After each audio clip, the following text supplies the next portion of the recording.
اسے اپنی بیٹی بنا لیا اور ایک باپ کی طرح اس کا خیال رکھنے لگا۔ اب وہ ننھی شہزادی 3 برس کی ہو چکی تھی۔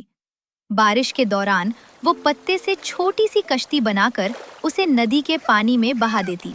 وہ جھولا جھولتی تو اس کی ہنسی پورے جنگل میں گونجتی۔ شیر اسے اپنی نرم پشت پر بٹھا کر جادوئی جھیل کے کنارے ہوا کی سیر کراتا۔ جب وہ تھک جاتی تو شیر کے گھنے بالوں میں سر رکھ کر سکون سے سو جاتی۔ وقت گزرتا گیا اور وہ ننھی شہزادی، جس کا نام اب آصفہ تھا، جوانی کی دہلیز پر قدم رکھنے لگی۔ وہ اسی شیر کے سائے میں پلی بڑھی تھی۔ آصفہ اکثر اس چمکتے ہوئے محل کو دیکھتی اور اس کے دل میں ایک انجانی تڑپ جاگتی، جیسے وہ جگہ اسے پکار رہی ہو۔ وہ لوکٹ ہمیشہ اس کے سینے پر چمکتا رہتا، جو اس کی اصلیت کا واحد گواہ تھا۔ ایک دن جنگل کے سکون میں خلل پڑا۔ محل سے کچھ بوڑھے درباری اور خادمائیں جڑی بوٹیاں تلاش کرنے جنگل کے قریبی حصے میں آئے۔ ان میں وہ دایا بھی تھی جو آصفہ کی پیدائش کے وقت محل میں موجود تھی۔ آصفہ ایک اونچی شاخ پر بیٹھی دایا کو دیکھ رہی تھی۔ اس کی آنکھوں میں تجسس تھا۔ وہ انسانوں کو اتنے قریب سے پہلی بار دیکھ رہی تھی۔ اچانک اس کا لوکٹ شاخ میں پھنس کر نیچے گرا اور سیدھا اس دایا کے قدموں میں جا گرا۔ جب دایا نے وہ یاقوت کا لوکٹ اٹھایا تو اس کے ہاتھ کانپنے لگے۔ یہ تو وہی مہر ہے۔ کیا شہزادی زندہ ہے؟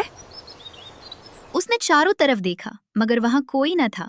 آصفہ نے ڈر کر آزر کو پکارا اور شیر کی ایک ہی دہاڑ نے پورے جنگل کو ہلا کر رکھ دیا۔ لوگ خوف زدہ ہو کر بھاگ گئے، مگر وہ دایا سمجھ گئی تھی کہ یہ معجزہ ہو چکا ہے۔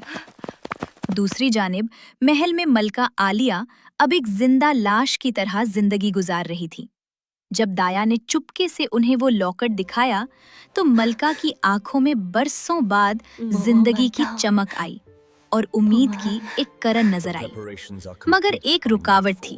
بادشاہ کا بھائی اب بھی تخت پر تھا اور اگر اسے اس بات کا علم ہو جاتا تو وہ کسی صورت شہزادی کو قبول نہ کرتا۔ ملکہ نے فیصلہ کیا کہ وہ خود جنگل جائیں گی اور اپنی لخت جگر سے ملاقات کریں گی۔ انہوں نے اپنے شاہی لباس کے اوپر ایک چوگا پہن لیا اور ایک عام عورت کے روپ میں سبزار جنگل میں داخل ہوئیں۔ وہ منظر بہت خوبصورت تھا۔ ایک ملکہ جو برسوں بعد اپنی بیٹی کو ڈھونڈنے نکلی تھی، کانٹوں اور جھاڑیوں کی پرواہ کیے بغیر آگے بڑھ رہی تھی۔ آخر کار وہ اسی ندی کے کنارے پہنچی جہاں انہوں نے پتہ چھوڑا تھا۔ آصفہ ندی کے کنارے بیٹھی پانی میں اپنا عکس دیکھ رہی تھی۔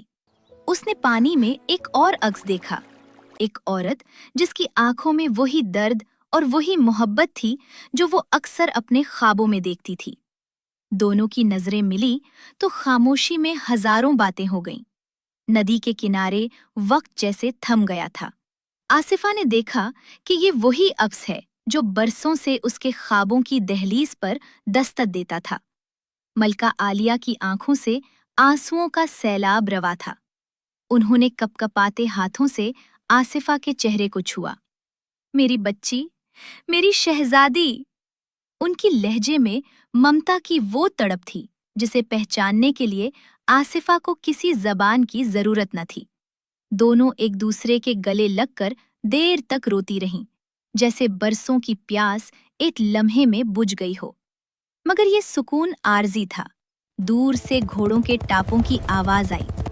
ظفر اور اس کے سپاہی جو ملکہ کا پیچھا کر رہے تھے، جھاڑیوں کو چیرتے ہوئے نمودار ہوئے۔ وہ رہی ملکہ، اور دیکھو اس کے ساتھ وہ لڑکی، وہی ہے جس کے پاس شاہی یاقوت تھا۔